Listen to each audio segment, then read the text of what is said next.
couldn't you just have them down here and refuse to let them leave the room until you have a deal? I am not a dictator. I'm the president. I know that this has been some of the conventional wisdom that's been floating around Washington, that somehow, even though most people agree that I'm being reasonable, the fact that they don't take it means that I should somehow, do a Jedi mind meld with these folks and convince them to do what's right. What I can do is I can make the best possible case for why we need to do the right thing. I can speak to the American people about the consequences of the decisions that Congress is making, or the lack of decision making by Congress. But ultimately, it's a choice they make. And in those comments that the president delivered, this was back during the sequester debate that, as we know, really still went unresolved back in March, it gave a pretty clear view of what he believes his role is. And it's played out now for more than 5 years. But some are now saying that he has defined his role too narrowly. It's not as limiting as he makes it. Now, in light of the country's persistently high unemployment rate and growing income inequality that obviously happened before he even walked into the front door, there was a piece today from Ron Fournier, the editorial director of the National Journal, and it was a critical piece, and it was called, "What if Obama Can't Lead?" Now, he makes a few points here, among them the following, quote, "History judges U.S. presidents based on what they did and did not accomplish. The obstinacy of their rivals and the severity of their circumstances is little mitigation. Great presidents overcome great hurdles. In Obama's case, the modern GOP is an obstructionist, rudderless party often held hostage by extremists. So get over it. Obama and his liberal allies have a limiting definition of presidential leadership. I call it the white flag syndrome." He goes on to say, does Fournier, that today's politically polarized capital is no excuse for lackluster results. Quote, "The extreme sorting out of the two parties in Congress is nothing new. It was mostly complete after the '94 midterms and opposed challenges for both Presidents Clinton and George W. Bush.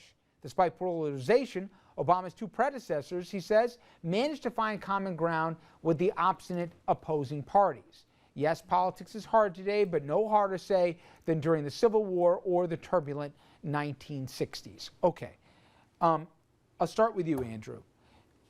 Do you believe that while maybe the points are valid, that it still underestimates just how difficult, almost unprecedented this Congress is in opposing everything this president says, or you expected more out of this president, even with this Congress, that more should have been done right now? Well, look, let's cut to the chase, and it is going to be a final score kind of thing. Yes, the president is going to have bad grades when it comes to getting stuff done. So there's no question about that. It's going to be on him, whether it's fair or unfair.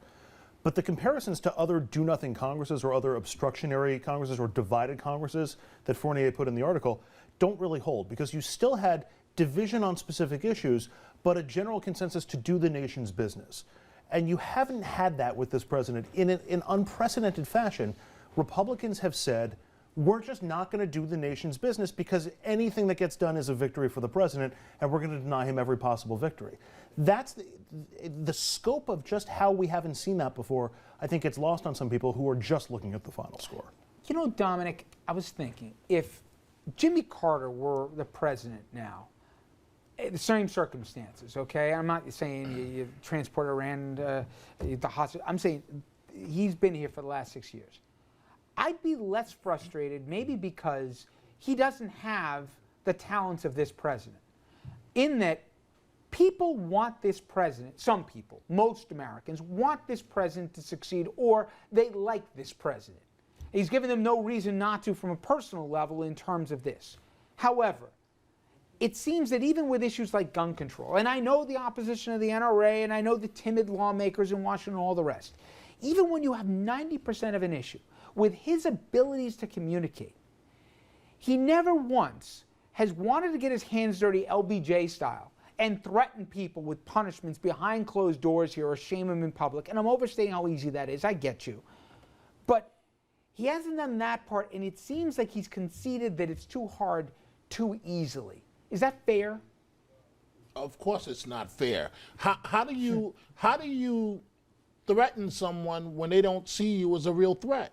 Well, some Democrats, by the way, there's been some of these votes here where if he had enough Democrat support, it wouldn't have been enough. And to my end, you threaten them not just with fundraising dollars, not just running somebody against them in the primary, making sure they get dumped in some, as I said, dog meat committee on the other side.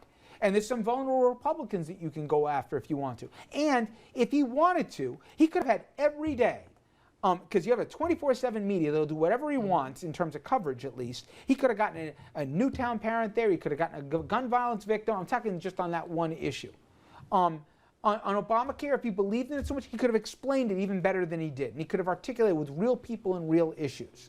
And I'm saying that would have used more political capital from him, but he could have shamed some folks and kept showing up, even if he knew that they were going to give him basically the deaf ear. Richard, even with Rahm Emanuel as his chief of staff, there is nothing else that this president can do to make this Congress get up and work with him. How do you bring somebody to the table that absolutely refuses to come to the table unless you abandon every principle that you have? And I know you guys don't want me to start on the race thing, and so I'm not. I think it's part of it. But part of it. He's the first black president. Wait till you see how history is going to show what really happened behind the scenes.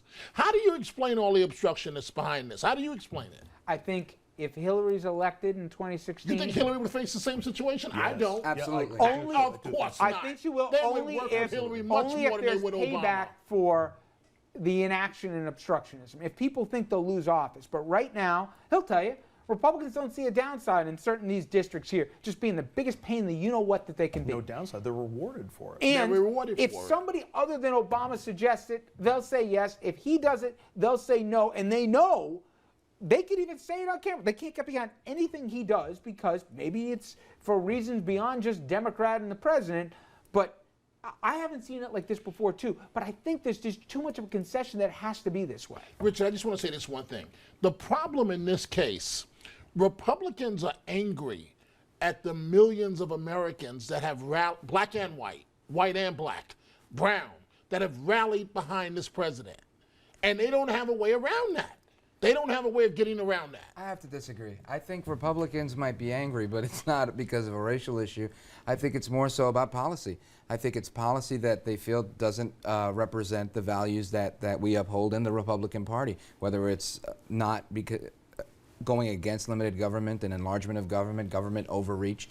So I think that's what the debate is about. Even But the Christie Rich, poll. but if you even take like the immigration, the proposal before them is watered down from what George W. Bush put forward. And he faced opposition. And he faced opposition. So But- that's my point, but my that point- opposition has been there on that issue. But even corporate tax rates, we saw this week. President Obama proposed Yep. lowering corporate tax rates. Republicans have been calling for that for 25 years. He proposes it, no can do. Let me do Well, this there was a basic trade-off. emotional thing, okay? If I said to you, Dominic, you can get this president, and let's just pretend you're the consultants here, so you don't have any political dogs in the fight. Do you want to be more mad? Don't give me the angry black man, okay? I'm just saying, if you want him to be more mad, okay, then he can't do that, okay? he can't do be you the want angry him to black be? man. Do you want him to be more visible than he even is right now? Do you want him to plead with the public to get them more involved here? Every time he does that, it works against him. Every time he goes out in front on any issue, it winds up working I'll against disagree on the I guns. think he's Don't you think delivering his the best wrong moment message. on the guns was two moments? When he stood, when he was shooken up and emotional by it, and then when it got voted down, he let everybody have it afterwards. And my point was, he started strong, He fizzled out. withdrew. If he really wanted it, he could have done more. And then at the end, he told you how upset he was. And I said, where was this guy in the middle of the He debate? would have played into every meme from Rush Limbaugh and Sean Hannity that Obama's out to get your But they guns. hate him anyway. they would- What's the downside? Because they're trying to convince the public to put pressure on lawmakers to say we've got 90% support on this, as opposed to hearing from Rush or from Hannity that he's coming to get What your if he guns. walked down the Rose Garden every day and said and read 20 names of kids that were killed in this country by gun, Then and he's playing- said, and then he goes, then he's tomorrow I'll playing be back to you with politics- 20 then more. he's playing politics on the backs of They're dead claiming children, he's Rich. doing it anyway. And my only point is, if he couldn't do what I was saying, I wouldn't suggest it, the Jimmy Carter rule. But he can do things that, other than Clinton, in my lifetime, I haven't seen somebody do. Reagan, okay? Reagan tried certain things. I'm not comparing the two, right? But Reagan would cut deals at certain points. Him and Tip O'Neill. Now, does Obama have a Tip O'Neill that he can deal with on the other side? Probably not, because he can't rein in, it's like herding cats for There bait, was still right? a governing philosophy that we will work to do the country's business, and elections have consequences. We saw it with the filibuster thing in the Senate last week or the week before. Harry Reid said back in 2006, I capitulated too fast or 2004 because Bush won re-election. I shouldn't have done that. Well, okay, I want to save time because when we come back from the break here, got an interesting calculator here that when we talk about whether or not you ought to raise minimum wage for some folks, you'll see where they are and where they could be. How much would you be willing to pay here, more on, let's say, a Big Mac here, even if it's just a dime, that could change lives? One way or the other, you're going to get to be able to decide right after this.